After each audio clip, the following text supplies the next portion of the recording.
جو میں دینا چاہتا ہوں وہ یہ ہے کہ یہ جو دینی مدارس و جامعات ہیں ان کی ضرورت کیوں ہے؟ اللہ تبارک و تعالی نے سورہ توبہ میں ارشاد فرمایا وَمَا كَانَ الْمُؤْمِنُونَ لِيَنْفِرُوا كَافَّةً،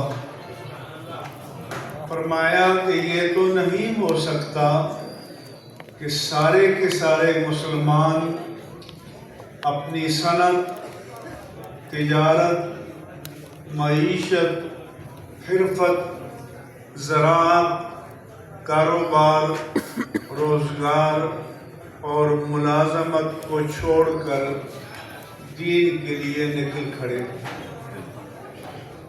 کیونکہ یہ تمام شعبے بھی اپنی اپنی جگہ معاشرے کی ضرورت ہیں اور فرض کفایہ ہیں۔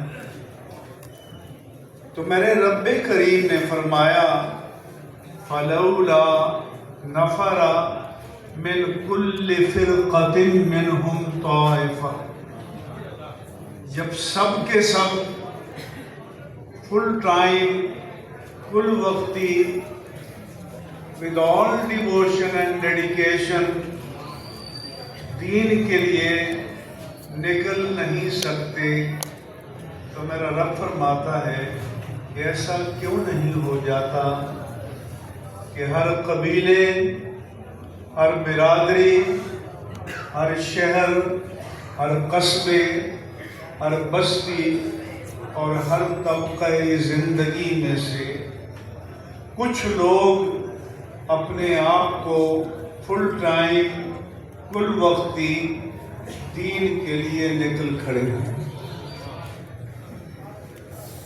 کیوں؟ کہ دین کو کیا چاہیے؟ کیا قوال چاہیے؟ نعت خوان چاہیے؟ جعلی عامل چاہیے؟ ڈبہ پیر چاہیے؟ پہلے نے فرمایا کہ نہیں، لِيَتَفَقَّهُوا فِي الدِّينِ، میرے دین کو ہر دور میں، ہر زمانے میں، قیامت تک کے لیے اگر ضرورت رہے گی تو فقیہ کی رہے گی، اگر ضرورت رہے گی تو مفتی کی رہے گی، اگر ضرورت رہے گی تو محدث و مفسر کی رہے گی، اگر ضرورت رہے گی تو مبلغ و خطیب کی رہے گی۔ یہ کیوں ضروری ہے؟ لِيُنذِرُوا قَوْمَهُمْ إِذَا رَجَعُوا إِلَيْهِمْ، کہ جب ان مدارس سے فارغ ہو کر یہ لوگ واپس اپنی قوم کے پاس جائیں تو انہیں اللہ کے عذاب سے ڈرائیں، وَلَعَلَّهُمْ يَحْذَرُونَ، تاکہ وہ جہنم کا ایندھن بننے سے بچ جائیں۔ لہذا میرے رب نے فرمایا کہ میرے دین کو ہر دور میں علماء کی ضرورت ہوگی۔ تو جب کسی پروڈکشن کی ضرورت ہوتی ہے تو اس کا کارخانہ لگایا جاتا ہے،